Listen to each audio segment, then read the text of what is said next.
And yet, nobody is running any of these boats, which are there hundreds of them for recreation. Not one boat was rented.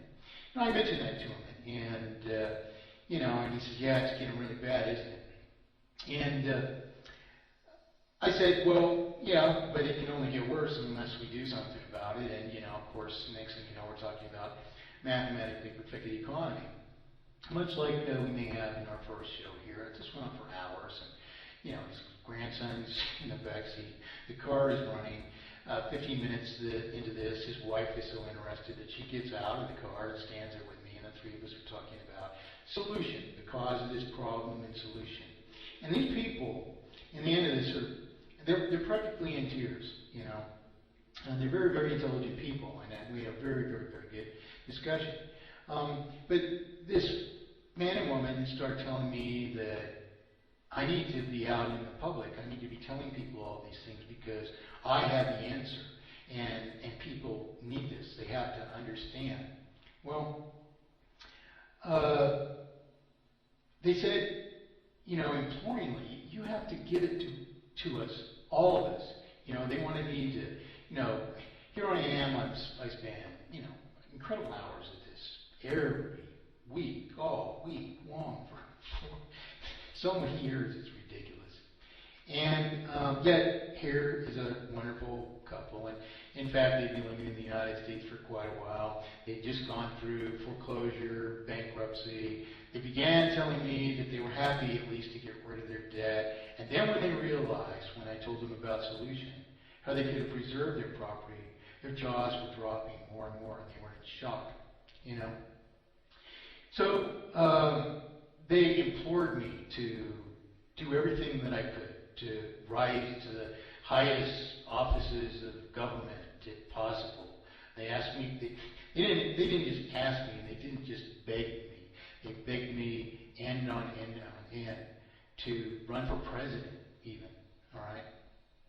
Now, as I said the other day, I don't have, I have an actually controversial idea that what's really wrong is that we rely on the president.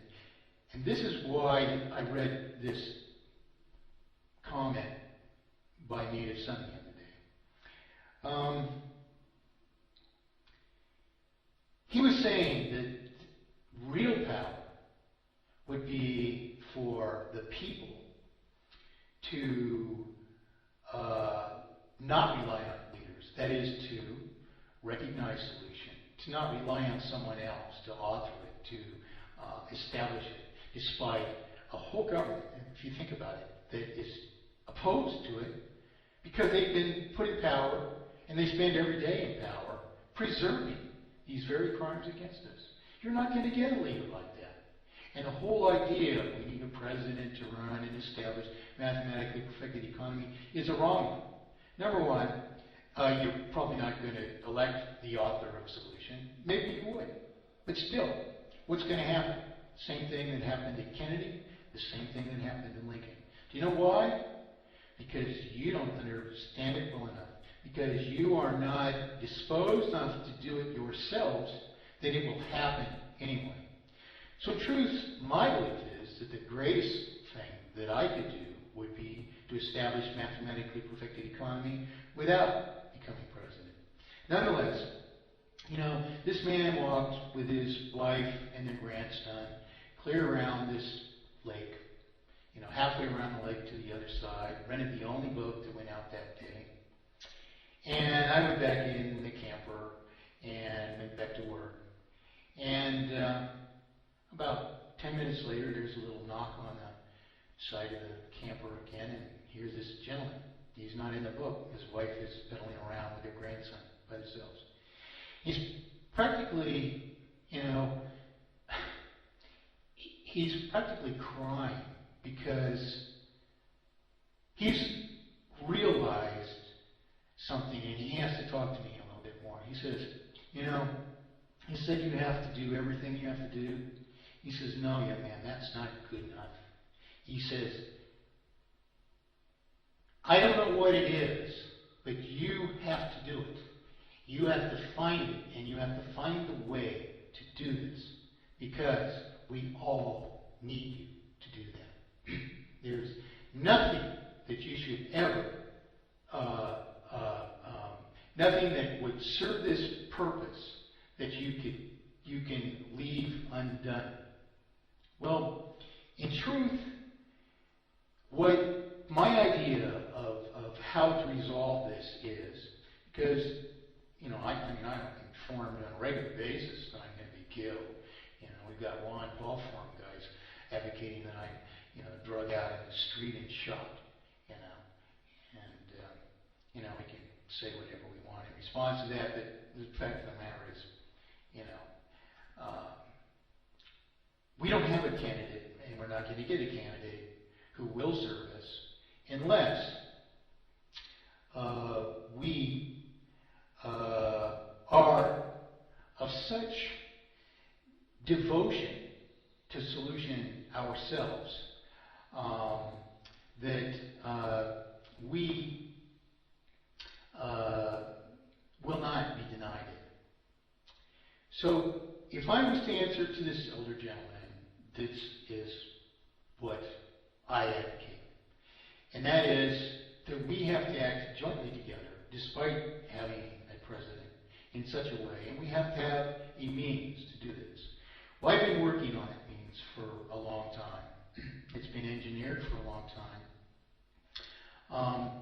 as the one absolute answer to given this, and this. This is the only thing that overcomes all those obstructions. And what it is a worldwide mandate for mathematically perfected economy and absolute consensual representation. Now, I was going to go over the mandate, but time isn't really going to permit to do this, and we're going to have to do that in a separate show. But it's a constitutional amendment. In the case of the United States, it's a constitution and/or an amendment for any country that may be without one. It's international. It is an international agreement about the principles of monetization. Now, in the case of this fellow citizen or this other guy, his cohort in the Daily Paul Forums, Republique, we recognize this principle of a sovereign republic, so-called, or sovereign individuals, so-called, which is our right to protect ourselves from crimes against us, even if we are a minority, or even if we are an individual. Now, I actually prescribed a method for immediately converting any usury system into mathematically perfected economy in 1979. The Reagan administration was the first to get this prescription. Not even the Reagan administration, the Reagan campaign, even before he was a nominee, the Republican nominee. Now, I've been asked about it many times, and in the early 90s, first days of the internet, a fellow named Bo Gritz was pressuring me as a result of forum interaction and whatnot to reveal what this means of immediate conversion of usury into mathematically perfected economy, an immediate establishment of a state which would be as we would exist in mathematically perfected economy if we had lived under mathematically perfected economy, to that point, of course, comprehensive of the limited industry which we were limited to by usury. And I basically published this process in this paper, if I were president, which says how within seconds I would arrest the failure, and how within a matter of a few days or a few weeks we would accomplish the conversion. Well, I know more than, let a few details out of the bag to this fellow Bo Gritz who was, pressuring me for it. And the next thing you know, 6 months down the road, I read a paper by Bo Gritz that he gives this fabulous speech in Los Angeles 5 years earlier, in which he divulges a means of instant solution, which, I actually authored, in 1979, formally for the first time. Discussed it for, at least 5 years before that. Well, this is in a process of, deciding, well, how can we do an instant solution? That's not the thing at all. The impetus for this solution is merely rectifying what's gone awry, as if we have an injured party in a suit, and what would restore the state that they would have existed in if they hadn't been injured. Now, understanding our principles of this, mathematically perfected economy, as opposed to this obfuscation of the currency, we do know what those injuries are, and each of you should be able to describe them to all of us now. And if we are going to unite as a people, we need to begin discussing this together everywhere that it's appropriate to do so. Now, what are the processes of this? Number one, we're paying all this interest and principal out of circulation, which has been multiplied into a sum of artificial indebtedness, which isn't even owed to the banks. So why are we even doing that? As a people, we are just self-destructive to ourselves by simply complying. As a friend of mine, a great friend of mine, Joe Slatter, used to say, Mike, you have to draw the line somewhere. It was something that Joe used to bring up. You have to draw the line somewhere. Different issues, it apply. This isn't one of those cases where it applies. Now, what does that mean? It means at some point we have to decide that we as a people are going to cease doing this.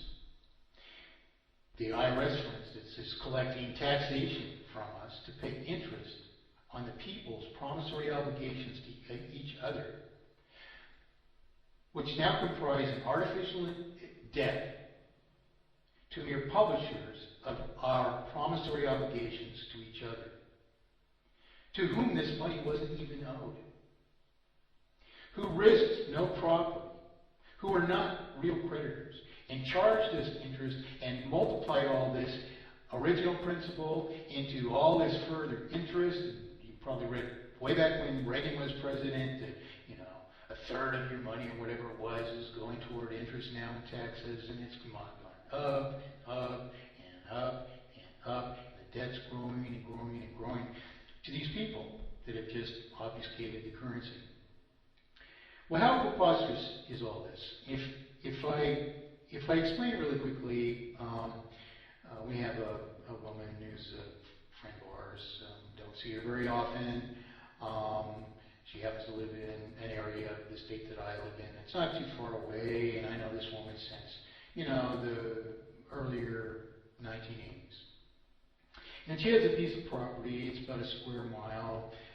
She's got, a dozen mules and horses, and, likes to live out in the, foothills of some mountains, and on a, quite a picturesque river. And she bought this property about 20 years ago for $93,000. And I talked to her, it was almost a year ago. And she informed me that she'd several times gone into foreclosure. I knew she had the property for a long time, and I didn't know if she'd refinanced a bunch of times or whatever. I mentioned that, you can do something about this if you want to stand up for yourself. And she launches at me. She says, Michael, that's just a pipe dream. I said, a pipe dream? You've been calling it a pipe dream evidently since the early 1980s. And now you're suffering this condition. You paid $90,000 of the principal off. You owe $3,000. You're a few months behind on your payments. You've paid $250,000 on this $93,000 debt to mere publishers of your promissory obligations to each other, to pay the debt out of circulation, laundering this principal into these people.